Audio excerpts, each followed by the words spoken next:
பரிசுத்த நாமத்துக்கே மகிமை உண்டாவதாக. இன்றைக்கி கூட யாத்திராகமம் 12ஆம் அதிகாரத்தை பார்க்க போகிறோம். இந்த அதிகாரத்தில் கூட கர்த்தரை வந்து புகழ்ந்து பாடுறாங்க. மோசேயும் இஸ்ரவேல் புத்திரரும் அது என்ன பாட்டு பாடுறாங்கன்னா, கர்த்தாவை நோக்கி பாடுவேன். அவங்க வந்து மகிமையாய் வந்து வெற்றி சிறந்தார். குதிரை வீரன் எல்லாரும் என்ன பண்ணாங்க, கடலை தள்ளினாருன்னு சொல்லிட்டு, கர்த்தர் என் பலன், என் கீதம் ஆனவர், என் ரட்சிப்பு ஆனவர், அவரை என் தேவன், அவருக்காக நான் என்ன பண்ணுவேன்னா வாசஸ்தலத்தை நான் வந்து ஆயத்த பண்ணவர், என்னோட தகப்பனுடைய தேவன், அவர் வந்து யுத்தத்தில் வல்லவர், அவரோட கர்த்தர் அப்படிங்கிறது அவருடைய நாமம் அப்படிலாம் வர்ணித்து பாடுறாங்க. அடுத்து வந்து சொல்கிறாங்க, பார்வோனையும் அவனோட ரதங்கள் எல்லாத்தையும் என்ன சமுத்திரத்தோட ஆழத்தில் தள்ளி போட்டு, ஒரு கல் வந்து எப்படி சமுத்திரத்தில் ஒரு கடலில் விழுந்ததுன்னா அது எப்படி ஆழத்துக்கு போமோ அது போல் கடல் அவர்கள் மூடி போட்டுச்சு அவங்கள எல்லாரையும். உடைய வலது கரத்தினால நீங்கள் பெரிய பெரிய காரியங்களை செய்தீங்க, மகத்துவமான காரியங்களை செய்தீங்க, உங்களுடைய வலது கரம் பகைஞனை நொறுக்கி விட்டுச்சு அப்படின்னு சொல்லிட்டு, உங்களுடைய மகத்துவத்தினாலே நீங்கள் என்ன பண்ணீங்க, நிர்மூலமாக்குனீங்க உமக்கு விரோதமாக எழும்பினவர்கள் அப்படின்னு சொல்கிறாங்க.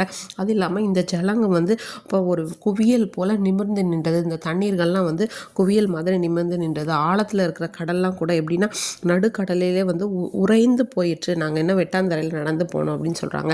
அடுத்து வந்து என்னோட பகைஞன் சொல்கிறான், தொடருவேன், பிடிப்பேன், கொள்ளையிடுவேன், அதாவது இவங்களை துரத்தி நான் விடவே மாட்டேன், இவங்களை வந்து கொன்று போடுவேன் அப்படின்னு சொன்னான். ஆனால் அவங்கள என்ன பண்ணீங்க இசப்பா, நீங்கள் உங்களுடைய கீழ்காற்றை அனுப்பி அவங்களுடைய காற்றை வீச பண்ணி கடல் அவங்கள மூடி போடுறது மாதிரி நீங்கள் பண்ணீங்க. கர்த்தாவே, உங்களுக்கு தேவர்கள் உமக்கு ஒப்பானவரே கிடையாது, பரிசுத்தத்தில் மகத்துவம் உள்ளவர் நீங்கள் தான், துதிகள் பயப்படத்தக்க ஒரு அற்புதங்களை செய்கிறவருக்கு உமக்கு ஒப்பானவர் ஒருவருமே இல்லை. உங்களுடைய வலது கரத்தினால் நீங்கள் என்ன பண்ணீங்க, மீட்டு கொண்டீங்க, உங்களுடைய கிருபையினால் ஜனங்களை வழி நடத்துறீங்க.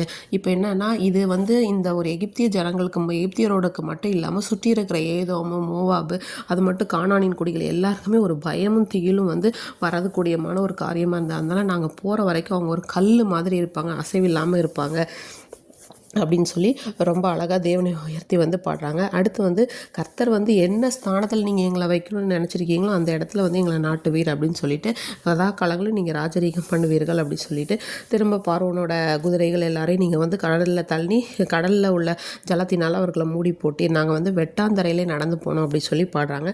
அடுத்து வந்து ஆரோனோட சகோதராகி மிரியம் என்ன பண்ணாங்க, அவங்க ஒரு தீர்க்கதரிசி, அவங்களும் அதே மாதிரி தம்புரை எடுத்துக்கொண்டு எல்லா ஸ்திரீகளோடு சேர்ந்து அவங்களும் பாடுறாங்க. கர்த்தரை பாடுங்கள், மகிமையை வெற்றி சிறந்தார், குதிரை வீரையும் கடலே தள்ளினார் அப்படின்னு சொல்லி பாடுறாங்க.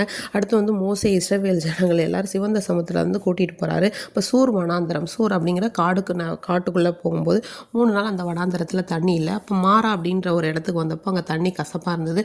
கர்த்தரை வந்து ஜனங்கள் வந்து முறுமுறுத்தாங்க. அப்புறம் கர்த்தரை நோக்கி மோசே பார்த்தபோது அங்கே ஒரு மரத்தை காண்பிக்கிறாரு.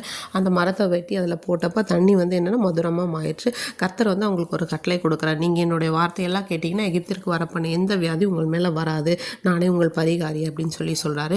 இதே போல் கர்த்தர் ஒவ்வொரு நாளிலும் நம்மை மகிமையாய் மகத்துவமாய் வழிநடத்த வல்லவர்.